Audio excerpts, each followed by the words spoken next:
C'est le Perron d'église. Alors, à chaque semaine, on vous envoie une invitation sur les réseaux sociaux pour venir discuter un petit peu avec nous, proposer un petit sujet de discussion qui est certainement pas Mr. Beast au match des étoiles de la NBA pour ça.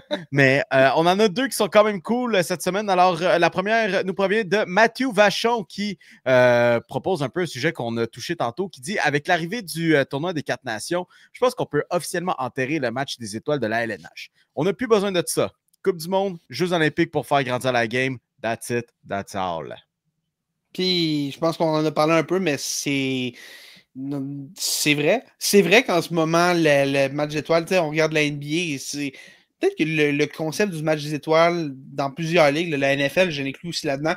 Peut-être pas la MLB parce que quand même, la MLB, ça fonctionne encore quand même, là, mais les trois autres ligues, le concept de le match des étoiles, ça lève plus dans les LNH, NBA, NFL, ça lève pas dans aucune des trois. Puis, man, c'est le fun. C'est le fun pendant cette fin de semaine-là où est-ce que normalement, on se ferait chier à avoir un concours de 3 contre 3 que tous les joueurs s'en crissent. Ben là, tu vois, on voit du hockey qui veut dire quelque chose. On voit les gars qui sont motivés à s'impliquer. On voit les gars qui jouent du gros hockey, man. Hey, tu l'as dit, Pop, la mise en échec de McAvoy, c'était cool, c'était cool. Ouais, après que McAvoy se fait brûler par Connor McDavid. Hey, pour vrai, genre, je fais une petite parenthèse là-dessus, vite là-dessus. T'as juste vu Drew Doughty faire une passe au centre à Connor McDavid qui commençait à prendre 2-3 enjambées sur ses patins, puis tu te disais, man, ça va mal faire. Tu savais déjà que les Américains allaient être fuck là-dessus. Ah ouais, puis tu sais, c'est cool de voir ce hockey-là qui veut dire quelque chose au lieu de regarder Nikita Kucherov avoir l'air très clairement désintéressé par ce qui se passe en avant de lui. Moi, le concept de match d'étoiles, je suis vraiment rendu ailleurs. Puis, tu sais, on en parlait pour la NBA. Est-ce que peut-être on est capable de surfer un peu sur cette vague-là, voir s'il y a des équipes européennes qui seraient peut-être intéressées à un genre de mini-tournoi pendant cette fin de semaine-là? Puis, je sais pas, mais c'est intéressant. Je pense que le tournoi des 4 nations, ça va peut-être motiver la NBA, la NFL à aller voir ce qui est possible de faire pour revigorer ce format-là. Parce que c'est pas qu'il y a un manque d'intérêt pour du bon hockey à ce stade-ci de la saison. Là, on le voit assez clairement en fin de semaine. Fait que, je suis vraiment... J'adore l'idée de Coupe du Monde, après ça, 1 an de break, après ça, Jeux olympiques. Je trouve que c'est une super bonne idée de la LNH. Là, il y a encore la question de qu'est-ce qu'on fait dans l'année où il n'y a ni un ni l'autre. Là, je sais pas si tu peux ramener le vieux format de match des étoiles quand c'est clairement tout le monde s'en fout. Mais bon pas vers l'avant. Puis si ça peut amener une petite révolution, entre guillemets, de tout ça. Parce que là, c'est ça, 2026. L'année prochaine, il n'y aura pas de match des étoiles non plus. Ça va être les Olympiques. Fait que, ce serait 2027 le prochain. Ça laisse 2 ans à la LNH pour trouver une nouvelle idée. Moi, je suis pour une nouvelle idée. Le match d'étoiles, ça marche plus. Trop de autre chose. Ça s'en vient. La deuxième qu'on a pour vous. J'allais rajouter quelque chose par. Tu sais, je pense que le Pro Bowl, c'est vrai. Tu sais, le Pro Bowl, ce qui est tellement dommage, c'est que la façon dont le sport est construit. C'est possible, mais je vais le dire par contre. C'est comme impossible à révolutionner. Non, mais je vais le dire, là, le flag foot, c'était fucking nice. Moi, j'ai vraiment aimé ça. Il y a une avenue à exploiter là-dessus, ça, c'est sûr. Mais quand ça finit 76-63, ça fait pas le sérieux, man. Non, mais surtout que ça s'en vient aux Olympiques, puis t'as Mike Evans qui est comme ben moi, quand je vais prendre ma retraite, aller jouer aux Olympiques au football. Mais par contre, on dit que le baseball a peut-être entre les 4 le moins besoin de révolution. Moi, je m'excuse, Félix. Là. On prend 2 semaines dans l'année, on fait une Coupe des 4 nations, États-Unis, Venezuela, Japon, République dominicaine. Comprends-moi bien, je suis all-in avec ce projet-là. Là. C'est la classique mondiale. On a vu la classique mondiale en 2023. Le fameux at-bat Shohei Ohtani contre Mike Trout. Moi, c'est un des meilleurs moments de baseball que j'ai vu de toute ma vie. C'était quelque chose, ce moment-là. Là. Avouez que fin juillet, début août, on ramène ça au lieu du match des étoiles, juste une fois aux 4 ans, mettons. Là. Ou mettons. Tu sais, un peu comme les Olympiques, tu sais, les séries mondiales, là, Ouais. vraiment. Là. Puis le 2 ans après ça, tu coupes ça en deux avec une petite fin de semaine de même. Là, c'est sûr que, mettons, si on regarde avec les lanceurs, comment tu économises, puis tout ça, puis comment tu gères ça, OK. Mais, tu ramènes les meilleurs joueurs hispanos dans le baseball majeur, puis tu fais avec le Japon. Ben, en fait, tu fais genre les États-Unis, la République dominicaine, le Venezuela et les Dodgers de Los Angeles. Tu as un tournoi à 4 équipes là-dessus. Moi, je fais juste dire que ce serait immensément quelque chose de spectaculaire là-dessus. Puis Moi, ce qui je est fais cool, juste- c'est qu'on parle, on parle aussi en 2028, 2032 puis les années à venir, parce que là, le baseball va être aux Olympiques. On veut possiblement envoyer les joueurs de la MLB là. Tu sais, là, évidemment, le gros problème, c'est est-ce que ça fit dans l'horaire. Tu sais, on pensait prendre cette fin de semaine-là, faire genre le match des étoiles cette fin de semaine-là, puis tout. Fait que ça donnerait comme un peu de jeu. On raccourcit peut-être de 5-6 matchs la saison pour permettre ça. Puis là, surtout parce qu'en 2028, c'est à Los Angeles. Fait que ça serait assez facile. Là. Mais je suis pas contre l'idée de faire un peu comme l'ALNH, puis surtout que ça tomberait comme l'autre année. Fait que tu aurais comme.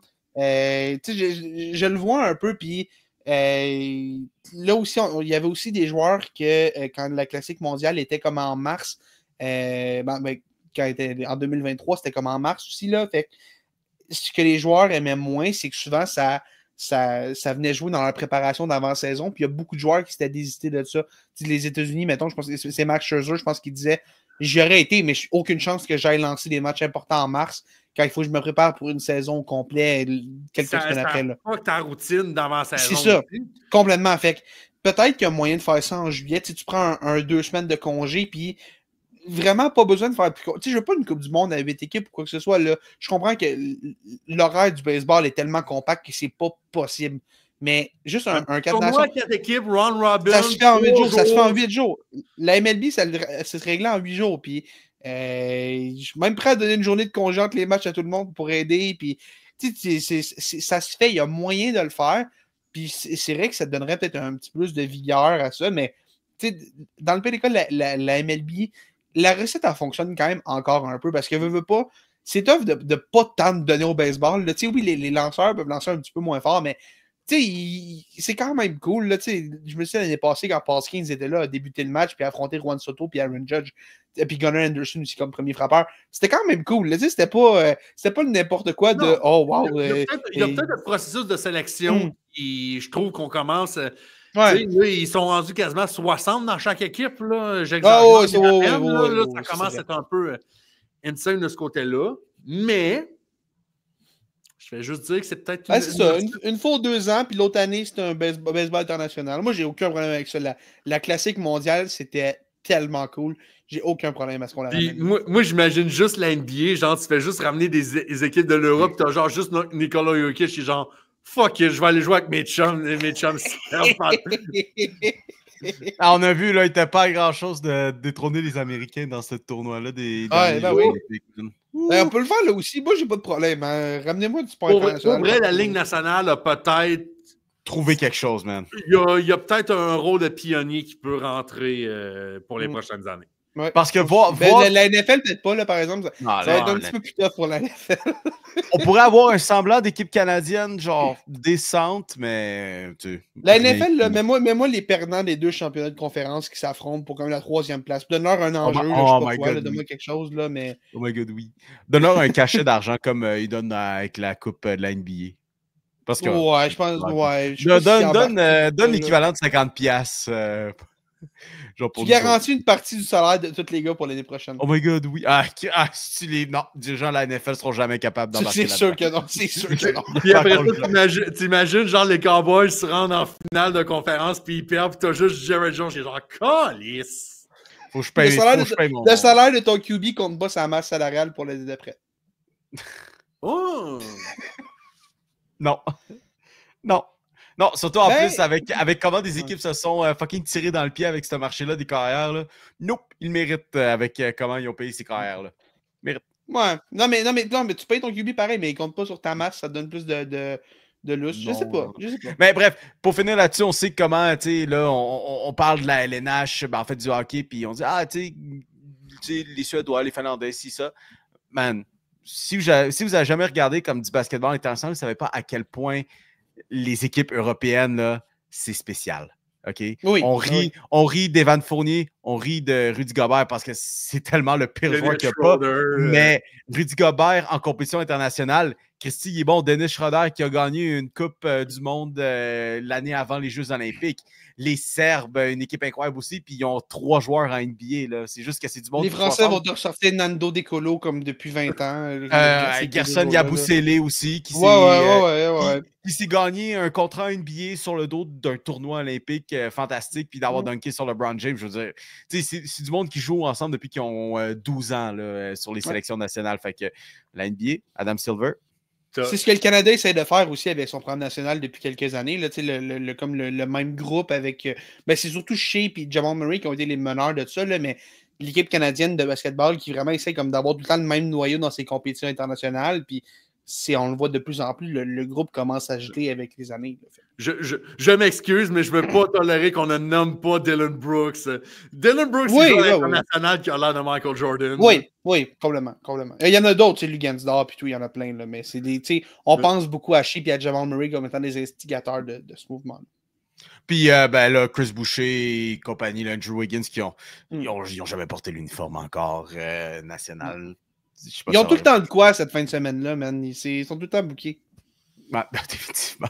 Anyways, donc finalement, la dernière intervention du Perron qu'on a pour vous autres nous provient de Producer Early qui dit « Si vous avez gagné le concours du jersey, vous aurez pris quel joueur? » Et puis là, vous l'avez sûrement vu sur nos réseaux sociaux que oui, effectivement, on a passé un concours de jersey. Et c'est Mr. Carl qui l'a gagné. Alors, Carl, si t'écoutes cet épisode, félicitations. Beau petit jersey qui s'en vient pour toi. Mais si j'avais un jersey à gagner, les boys, donnez-moi...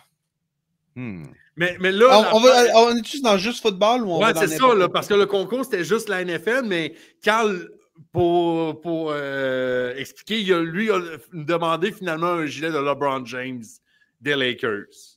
C'est fair. OK, on y va football puis un autre. T'as droit à un chaque. Football, donnez-moi... Ça ne donne pas des joueurs des Steelers de mon temps parce que les deux choix vont être assez controversés pour ne pas nommer un numéro 84 et un numéro 26 en attaque. Je sais pas, man. Fuck it. Un jersey de Troy Polamalu, juste pour que je le mette encadré. Nice. Vous savez que moi, j'aime bien les joueurs de défensive. Puis, man, Troy Polamalu, joueur de petite taille, quand même 5 pieds 10, mais pour un maraudeur, c'est petit.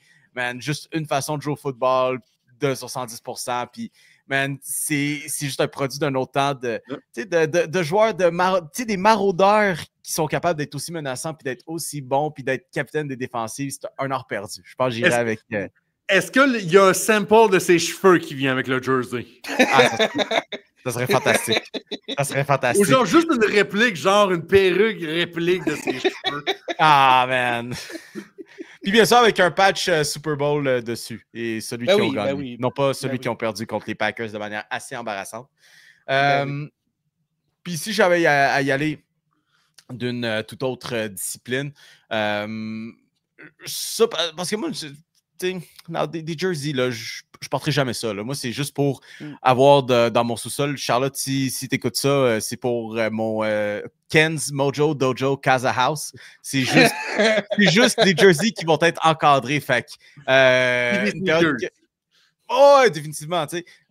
Donnez-moi un chandail Kawhi Leonard 2019 des Raptors. Ça a une signification particulière pour moi. Je mettrais ça dans un cadre, dans mon sous-sol. Lequel jersey? Est-ce que le rouge? Est-ce qu'on y va avec un costume de le OG mauve avec le non, même genre juste le spécial Drake qui avait genre noir et or dessus?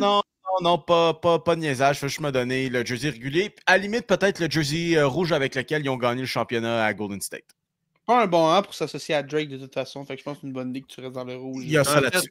C'est un fait, ça, Jim. Écoute, je vais y aller. Je ne vais pas trop loin avec ça, mais autant que je suis un hater des Lakers, je porte quand même une casquette des Lakers ce soir pour supporter mes amis de Los Angeles dans toute cette affaire. Ben, tu vois, c'est drôle que tu parles de porter quelque chose d'une équipe que tu détestes, Parce que tu vois, mon chandail de football, tu vois, je pense que je l'ai dit assez souvent sur ce podcast-là, je déteste les Eagles, OK? C'est une équipe que j'aime vraiment, vraiment pas. Mais honnêtement, là, je repense à cette saison-là, si j'avais gagné ce concours-là, moi, je regarde, même, déjà le chandail vert des Eagles, le classique vert des Eagles, là, mais tout vert, genre le Kelly Green qu'il appelle. Le Kelly Green, là, comme tout vert un peu plus pâle, pas le vert hyper foncé. Là. Pas celui qui porte d'habitude. Non, celui qui. Ben, en fait, tu sais, je vais te donner un super bon exemple, tu vas savoir exactement duquel je parle. Tu te souviens-tu quand Saquon Barkley a sauté par-dessus quelqu'un, mais du reculon?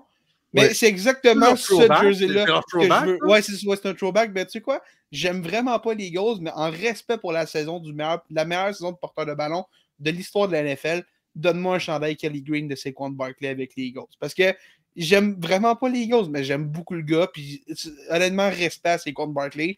Pas un Super Bowl facile, mais sans lui, il se rend jamais jusqu'au Super Bowl. Fait que je pense que ce serait quand même vraiment, vraiment cool. Un chandail de Saquon comme ça. Puis, man, ce qui est cool, c'est qu'en plus, il y a eu son moment signature dans ce jersey-là quand il a sauté par-dessus un Jaguar. Il a littéralement humilié les Jaguars. Fait que tu sais quoi, ça va. Il y a plein de bonnes raisons pour ce jersey-là. Si j'ai dans un autre sport, man, j'ai pas encore un jersey de Lane Hudson, puis ça va me prendre un jersey de Lane Hudson un jour. Dès qu'il signe son contrat à long terme, moi j'ai longtemps eu une malédiction de quand j'achète le jersey d'un gars, il t'offre même pas un an, puis le gars se fait échanger. T'as-tu des exemples? Jeff Petrie. Jeff Petrie, c'en est un qui a duré peut-être 3 mois, puis il s'est fait échanger après. Puis en tout cas, il est devenu l'ennemi public à cause de Zach Cashin cette année-là. Qui d'autre? Quand j'étais vraiment petit, les premiers jerseys de football que j'ai eus, c'était un Mark Sanchez puis un Sam Bradford, qui, bien évidemment, n'ont pas duré très longtemps. Marcus Mariota, quand je me suis enfin décidé à acheter un jersey, je pense que c'était l'année d'après qu'il est parti. C'est une malédiction, ça n'arrête jamais. Même, tu vois, j'ai un Cole Caulfield, il est 22. Fait que, tu sais, il y a tout le temps quelque chose qui fait en sorte que le jersey ne marche pas. Fait que Puka Nakua s'en va des Rams. Lui, c'est le seul qui est en correct. Même mon Cooper Cup, je peux même plus dire qu'il est correct, man.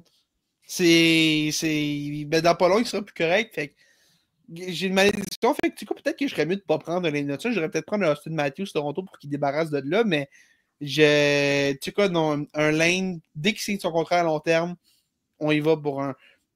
C'est cool. Puis je pense que ce gars-là, on va le voir à Montréal longtemps en plus. Fait que je pense que j'irais pour Lane. J'ai tellement hâte qu'il change son numéro de chandail lui aussi, genre 2 ans après son contrat. Puis moi, j'ai tellement hâte que Pop dise Daniel Jones dans 2 minutes que je suis terrorisé de ce qu'il va répondre. Le pire, c'est que j'ai eu un flash pendant 10 secondes. Oh non, la joke est vieille et tout ça. Pour le gilet de football, moi, je vais y aller possiblement avec mon joueur préféré of all time. Puis un peu de throwback jersey. Donnez-moi le chandail rouge, numéro 7, Michael Vick. Prime Michael Vick avec les Falcons d'Atlanta. C'est vintage honesty. Vintage Michael Vick, genre sur le cover de Madden 2004, où ce gars-là est entré dans la légende du jeu vidéo. Pour moi, Michael Vick, c'est mon boy. Je suis étonné que tu ne m'aies pas dit Joe Namath parce que tu as vu jouer Joe Namath dans son prime, toi, je pense, Pop? J'ai même vu, je pense que j'ai vu le premier match de la NFL avec Virginia McCaskey à côté de moi. Savez-vous d'ailleurs combien ça coûtait un billet? Là, parce que là, à l'extérieur de tout ça, là, je fais un projet scolaire de podcast de 3 épisodes sur le Super Bowl. Si j'en ai fait de la recherche supplémentaire là-dessus, savez-vous combien ça coûtait un billet de Super Bowl à sa première itération? Je pense que j'ai déjà entendu la stat cette semaine.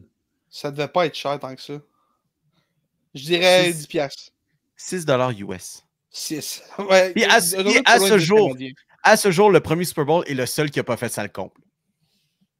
Oh ouais, hein. Damn! C'est le seul. J'imagine un Super Bowl pas sale comble en ce moment, ça me fait rire. Ah, mais tu sais, la première année, t'as la NFL puis la AFL qui avait leur petit on va voir laquelle des deux ligues a la meilleure équipe.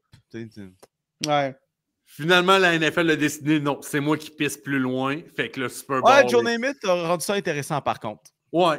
Ouais, non, parce que c'est probablement pas les Packers de Green Bay, Bart Starr, qui ont lancé ça de manière. C'est le joueur préféré à Pop quand il était un jeune enfant. Oui, ça m'a beaucoup marqué de voir Bart Starr. La seule façon La seule façon pourquoi je me souviens, c'est quand j'ai fini ce cégep en 2017 puis j'ai fait mon stage à RDS, il y a un questionnaire pour rentrer dans le stage. Puis à toutes les fois, il y a toujours la question qui a gagné le premier Super Bowl et qui a été le premier MVP de l'histoire du Super Bowl. Puis c'est Bart Starr des Packers de Green Bay. Ouais. C'est de même que je m'en souviens de ce côté-là. Mais là, pour les autres gilets random, moi, je suis déçu un peu parce que moi, là, quand j'ai vu la question, là, moi, j'espérais des réponses de genre un joueur mid obscur. Oh non, il va prendre David Schlemko. Oh non, il va prendre David Schlemko. Joel Hanley. Joel Hanley, genre. Nikita Nesterov, man. Nikita Nesterov, genre Dwight. Alex Hemsky. Tu sais, moi, je pensais genre qu'on allait genre prendre des joueurs vraiment mid, mais pour une. Tu sais, il n'y a rien qui va battre la relation d'un jeune fan de sport de 10 ans puis un joueur complètement mid, mais que dans tes yeux, c'est le meilleur joueur de tous les temps. Oh man, ramenez-moi Ilya Kovalchuk. Oh man, Kovalchuk. Oh man. Je change ma réponse vers Kovalchuk canadien. Moi, ça me fait peur parce que je vous rappelle j'ai dit on air que si la Finlande gagnait par 4 goals contre le Canada et plus, je m'achetais un gilet Finlande Joel Armia. Je sais pas si vous en ramenez, là. J'avais réussi à oublier, mais ça se passe lundi. Je fais juste vous le rappeler. Mais, mettons le gilet de hockey. Excuse-moi. Ça va être clairement un chandail mauve des Mighty Ducks d'Anaheim. Oh, Paul Kariya. Ça serait vraiment nice, Paul Kariya, mais j'aimerais ça me le faire custom. Tu sais, avec mon nom en arrière puis un numéro custom, mais j'ai pas de joueur tant que ça que je trouvais. Hey, sais-tu quoi?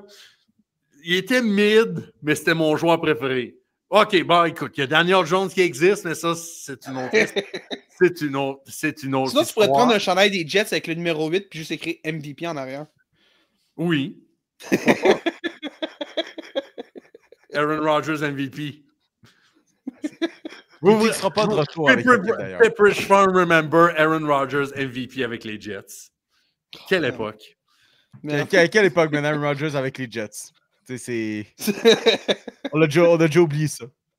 Ouais, mais genre, mettons un gilet NBA, genre, je sais pas, c'est un joueur vraiment obscur. Peut-être Kwame Brown avec les Lakers. Oh, tu sais, donne-moi un gilet Lakers, Kwame Brown, ou genre avec les Grizzlies, puis je vais être heureux. Approuvé sur toute la ligue, man. Approuvé. Anyways, mesdames et messieurs, avant qu'on se quitte, on a quand même le quiz du joueur de la semaine pour vous. Alors, le joueur qu'on a pour vous cette semaine est un joueur de hockey qui a porté l'uniforme des Hurricanes de la Caroline de 2015 à 2018 pour ensuite avoir fait un petit passage de 6 ans au Canada avec les Flames de Calgary, soit de 2018 à 2024. Et depuis, tout récemment, vous aurez compris, porte les couleurs des Golden Knights de Las Vegas. Félix Forget, on nomme? Un défenseur qui joue présentement au tournoi des 4 nations, Noah Hanifin, qui est avec l'équipe américaine, qui est maintenant signé à long terme avec Vegas, parce que Vegas trouve tout le temps de l'argent. Je ne sais pas comment ils font, man, ça n'a pas de bon sens.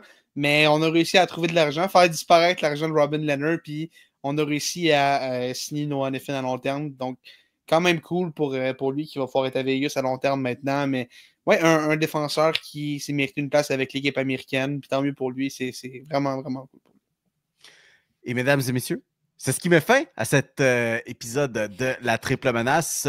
On vous rappelle qu'on se retrouve quand même la semaine prochaine, dimanche. Vous pouvez nous suivre sur nos réseaux sociaux, notamment via la page des superfans des Tigers de Guangdong, où vous pourrez participer avec nous, notamment via le Perron d'Église. Sinon, Instagram, TikTok, où on publie d'autres petites publications, ainsi que des clips pour partager à vos amis. D'ici là, on se retrouve la semaine prochaine à la Triple Menace, souhaitant une première place pour le Canada. On verra si le fameux debacle de 4-0 va se donner contre la Finlande. À suivre.